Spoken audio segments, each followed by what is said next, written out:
The late afternoon sun drapes the river district in warm gold, stretching long shadows across cobblestone streets still damp from an earlier drizzle. The scent of the river drifts through the crisp air, part mineral, part briny freshness blending with the faint sweetness of roasted chestnuts from a vendor nearby. Eleanor Bennett steps out of her car, closing the door with a soft, decisive thud.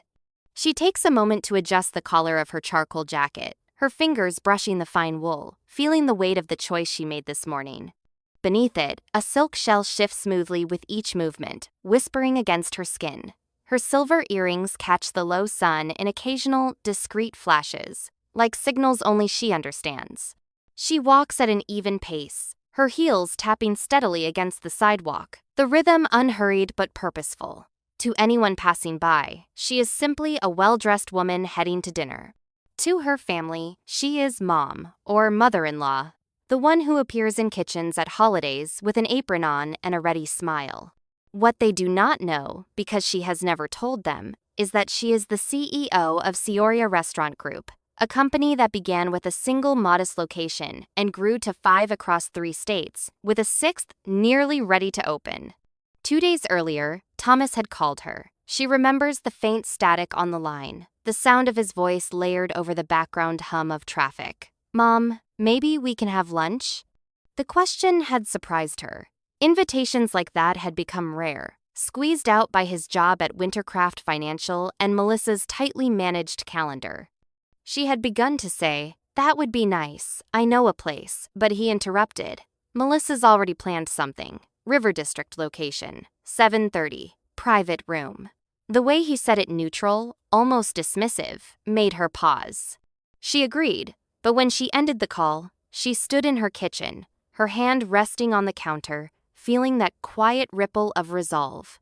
That morning, under a sky the color of brushed steel, she had stood in front of her wardrobe. The air in her bedroom carried a faint lavender note from sachets tucked into drawers.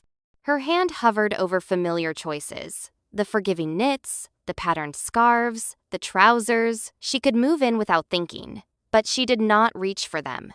Instead, she picked up her phone and called Neiman Marcus. Understated, she told her personal shopper. Commanding, something that says, "I know who I am." 2 hours later, a courier knocked on her door with a garment bag.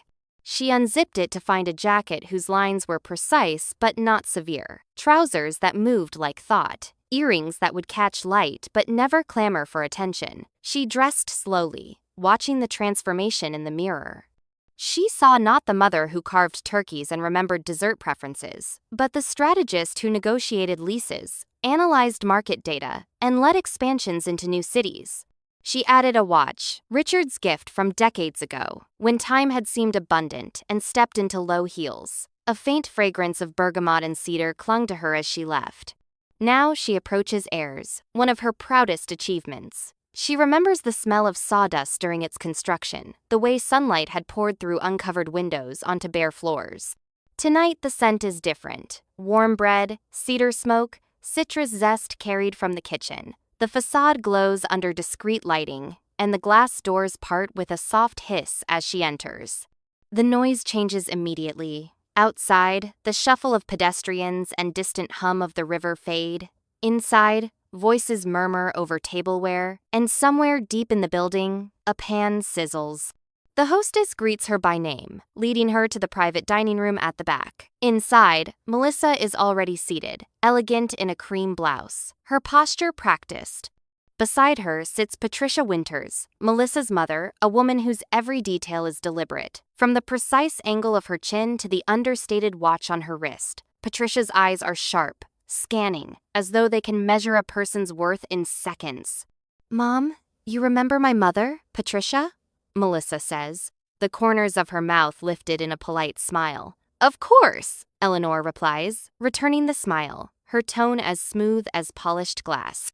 The first course arrives, crab cakes, golden and crisp-edged, resting beside a careful ribbon of lemon aioli. Eleanor knows them intimately. She designed the recipe herself in the early days of Sioria, testing it until the crust cracked just right under a fork.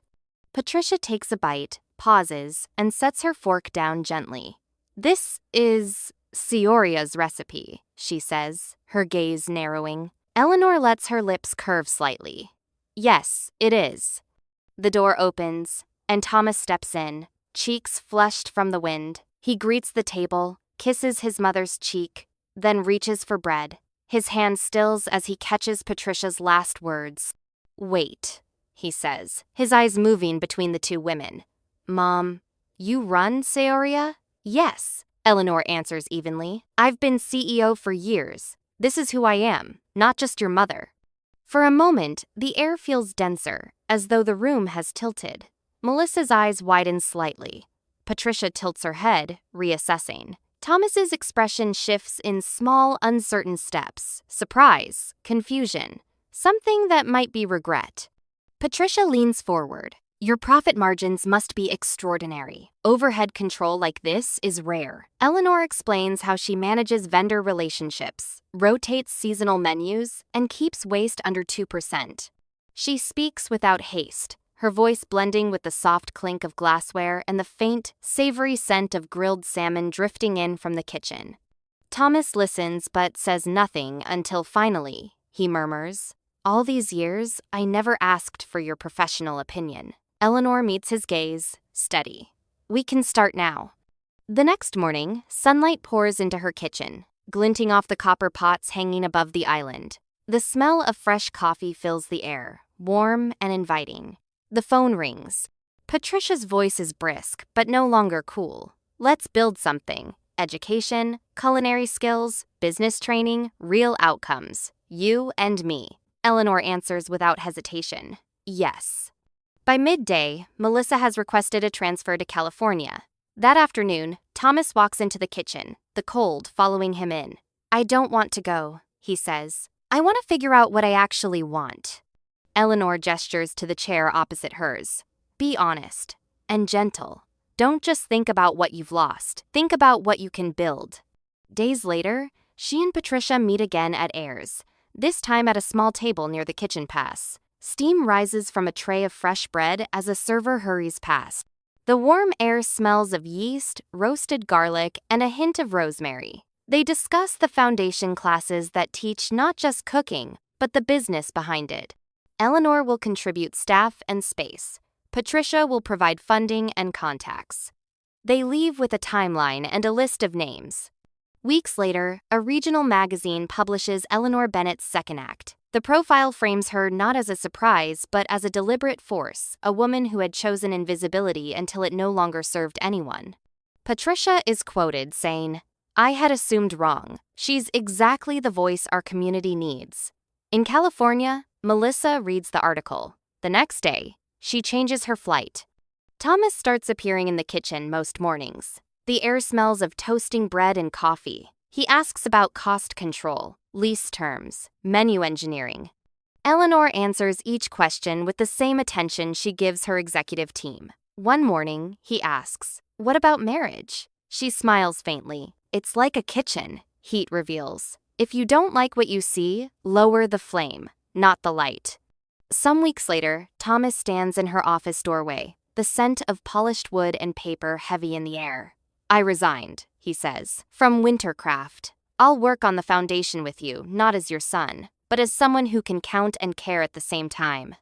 Eleanor studies him.